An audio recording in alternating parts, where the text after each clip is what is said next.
In modern warfare, victory does not always come through one massive offensive that instantly changes the course of the war.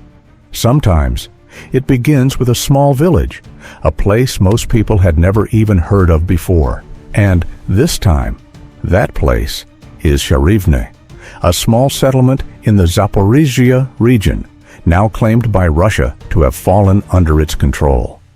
In footage released by the Russian Ministry of Defense, 2 Russian soldiers can be seen raising the Russian tricolor over the destroyed village. For Moscow, this is more than symbolism. It is a message, a signal that Russian pressure on the southern front is continuing to grow. And according to Russian statements, the capture of Charivne could open the path toward Orakov, one of Ukraine's key defensive positions in Zaporizhzhia. Today, we are going to examine why this small village matters, how Russia has changed its approach to the war, and why Ukraine is now facing far greater pressure than during the earlier stages of the conflict.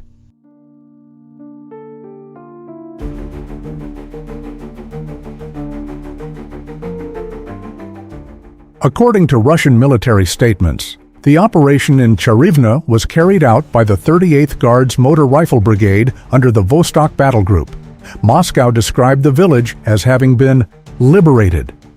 Of course, Ukraine and Western governments see such terminology very differently. But beyond the information war and competing narratives, one reality is becoming increasingly difficult to ignore. Russia continues to make gradual advances across several sectors of the front line, not through rapid breakthroughs like those attempted during the early invasion, but through constant, methodical pressure, slowly, step by step, village by village. And this gradual approach is now becoming one of the defining characteristics of Russia's strategy.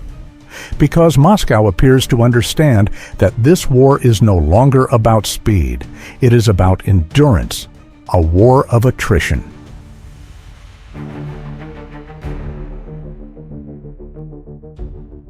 During the early phase of the war, Russia faced serious military problems. Operations appeared overly ambitious. Logistics struggled. Coordination was inconsistent. And Ukraine successfully used that momentum to its advantage. But as the war dragged on, Russia adapted. Its defense industry shifted into high gear. Artillery production increased dramatically. FPV drones began to be mass-produced.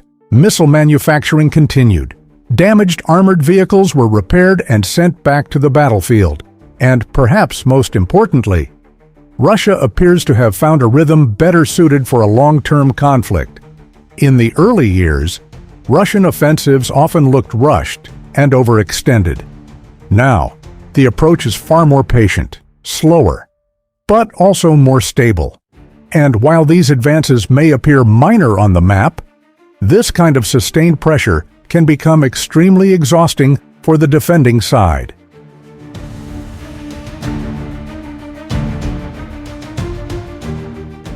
At the beginning of the war, Ukraine received enormous international support. Western military aid arrived rapidly. Tanks were delivered, air defense systems were supplied, ammunition flowed steadily, and political support for Kyiv remained very strong. But long wars create new problems. By 2025 and 2026, signs of political fatigue had started appearing across parts of the West. Debates over military spending intensified. Some voters began questioning how long support for Ukraine could realistically continue. And whenever aid deliveries slowed, the effects were quickly felt on the battlefield. Ukraine is also dealing with growing manpower challenges.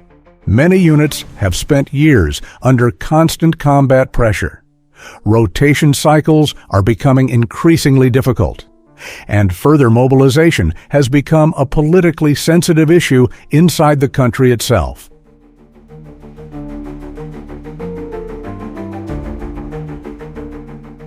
One of the biggest transformations in this war has been the rise of drones. Both Russia and Ukraine rely heavily on FPV drones across the battlefield, But in recent months, Russia has significantly expanded both production capacity and battlefield integration. Drones are no longer just supporting tools. They are now central to modern warfare. Armored vehicles are easier to detect. Artillery positions can be located much faster. Infantry movements are constantly monitored from above. And under these conditions, defending long front lines becomes increasingly difficult. This is why the Russia-Ukraine war has evolved into something much larger than conventional maneuver warfare. It is now a conflict driven by industrial capacity, logistics, production, and national endurance.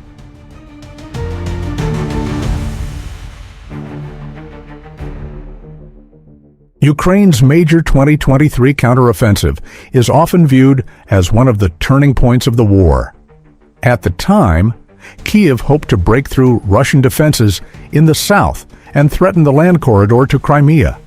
But Russia's layered defensive lines proved extremely difficult to penetrate. Minefields, artillery, drone surveillance, entrenched positions, all combined to slow Ukrainian advances significantly. Since then, many analysts have argued that the momentum of the war may gradually be shifting. This does not mean Ukraine is collapsing. Far from it. Ukraine still possesses serious military capabilities. Western intelligence support remains active, and Ukrainian long-range drone strikes continue to target Russian infrastructure and military facilities. But at the same time, pressure on Ukraine is clearly increasing compared to the earlier years of the war. And in that context, even the capture of small villages like Charivne begins to carry greater strategic meaning. Because modern wars are not always decided by one decisive battle. Sometimes, they are shaped by constant pressure, applied over time.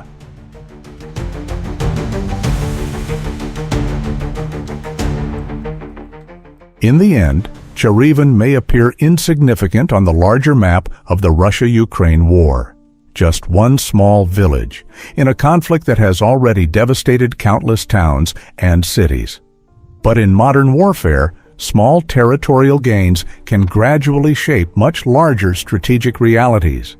Because wars today are not always won through dramatic offensives or rapid breakthroughs. Sometimes, they are won through persistence, through pressure applied continuously. Position by position, village by village, defense line by defense line, and at this stage of the war, Russia appears increasingly comfortable fighting exactly that kind of conflict, a long war, a war of endurance, a war designed to slowly exhaust the opponent over time. Meanwhile, Ukraine now faces mounting challenges on multiple fronts: military pressure, manpower shortages, dependence on Western support, and the growing political fatigue surrounding the conflict internationally. Even so, this war is far from over. Ukraine remains capable of fighting back, and both sides still believe they can outlast the other. But one thing is becoming increasingly clear. The Russia-Ukraine war has evolved into something very different from the fast-moving conflict the world witnessed in 2022. Today, this is a war of industry, a war of logistics, a war of drones, and above all, a war of national stamina.